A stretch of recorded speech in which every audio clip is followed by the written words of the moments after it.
हम बोलते हैं वंदे बालम स्फटिक सदृशम कुंडलोत्भाषी वक्त्रम दिव्याकल्पैर नवमणिमयै किंकिणी नूपुराढ्यम दीप्ताकारं विशदवदनं सुप्रसन्नं त्रिनेत्रं हस्ताग्राभ्यां बटुकमणिशं शूलदंडौ ददानम।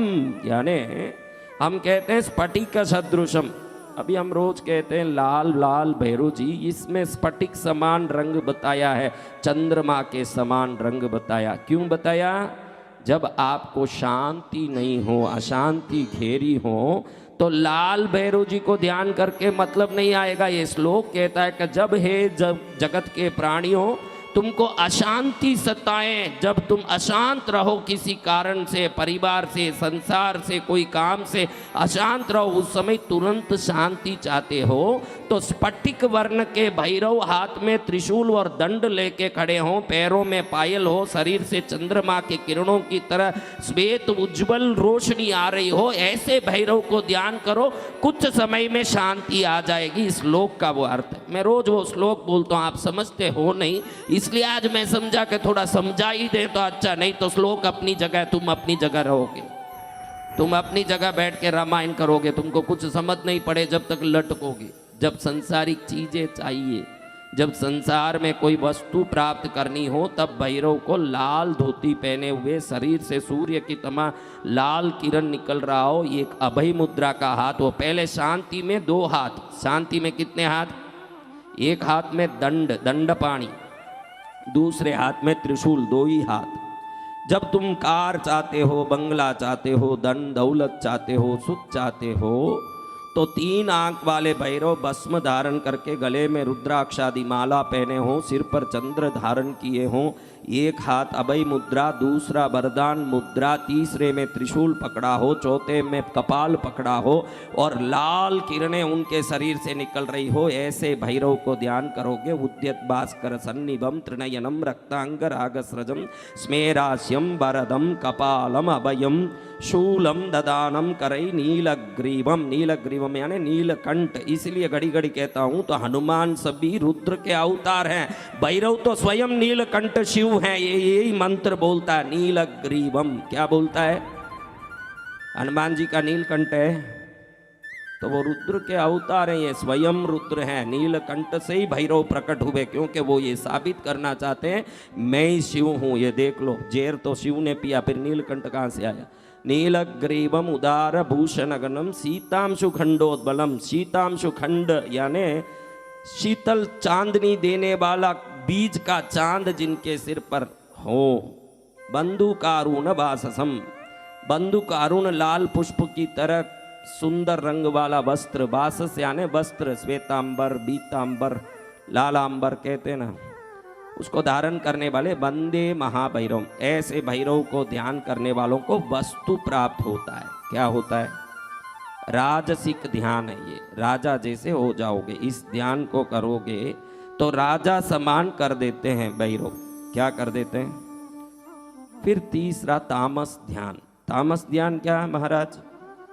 काले पर्वत की समान नंगे खड़े हों, जिनका पैर धरती में हो और पेट आकाश के ऊपर गया हो और सिर स्वर्ग से भी ऊपर निकल गया हो, इतना विशाल जिनका रूप हो, जिसमें अभय मुद्रा, त्रिशूल, खड्ग, खप्पर, घंटा, कमल, अंकुश, पाश, 8 अस्त्र शस्त्रों को धारण करके, गले में मुंड माला धारण करके, जीभ को लपलपाते 700 योजन जितना जीभ नीचे लटकता हो, और उनके पैर को देखने के लिए विष्णु और ब्रह्मा दोनों संघर्ष करके नीचे देखते हो, देख नहीं पाते हो, जिनका पैर पाताल से नीचे नीचे जाते जाते अतल, सुतल, वितल, पाताल आदि सभी लोगों के नीचे उतर गया हो, और 7 स्वर्ग, भू, भुव, स्व आदि अनेक लोकों को डाक करके सिर ऊपर चढ़ता हो।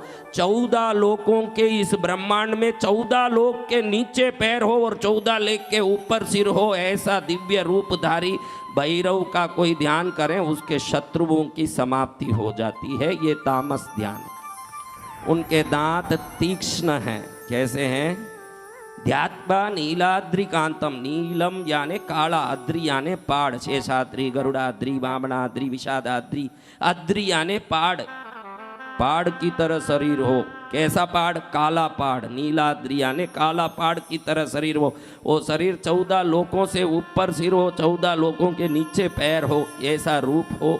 जो मुंड माला धारण किए हों, हाथ में 8 अस्त्र शस्त्र धारण किए हों, तीक्ष्ण दांतों के कारण एक एक दांत विशाल तलवार की तरह बाहर निकले हों, जीभ लपलपाता हो, अपने भक्तों की रक्षा के लिए सदा तत्पर होके कुपायमान हो रहे हों, जोर से अट्टहास कर रहे हों। ध्यात्वा नीलाद्रिकांतम सचसकलधरम मुंडमाला महेशम दिग्वस्त्रम बिंगकेशम डमरु मतक्षुणीं खड्गशूलाभयानि नागम घंटां कपाल करसरसिरुहै बिभ्रतीं भीमदंष्टम सर्पाकल्पम त्रिनेत्रम मणिमेव विलसत् किंकिणी नूपुराड्यम।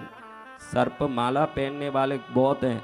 सर्प को कल्प बनाए हुए भैरव जी, कल्प याने उनके सिर पर सर्प है, उनके कानों में कुंडल सर्प है, उनकी यज्ञोपवीत सर्प है, उनके हाथ के दोनों कड़े सर्प है, जिनके भुजाबंद सर्प है, जिनकी कटी मेखला सर्प है, जिनका पायल सर्प है, जो सर्प पर खड़े हैं। सर्पा कल्पम, कल्प यानी एक पूरा गुच्छा। कल्प का अर्थ है चिंतामणि मंत्र कल्प, रीमकार कल्प, ऐसे कल्प यानी पूरा एक समूह। पूरे जितने अनंत, वासुकी, करकोटिक, तक्ष, पद्म, महापद्म, शंखपाल आदि सभी नाग अपने 78 करोड़ नाग देवताओं के साथ अगर किसी की सेवा करते हैं तो वो मात्र भैरव की सेवा करते हैं। तो ऐसे विशाल काय श्री भैरव देव का याद करने मात्र से दुखों से मुक्ति होती है, शत्रु भय से मुक्त होती है, मन में बड़ा एक हिम्मत प्रकट होता है। क्या होता है?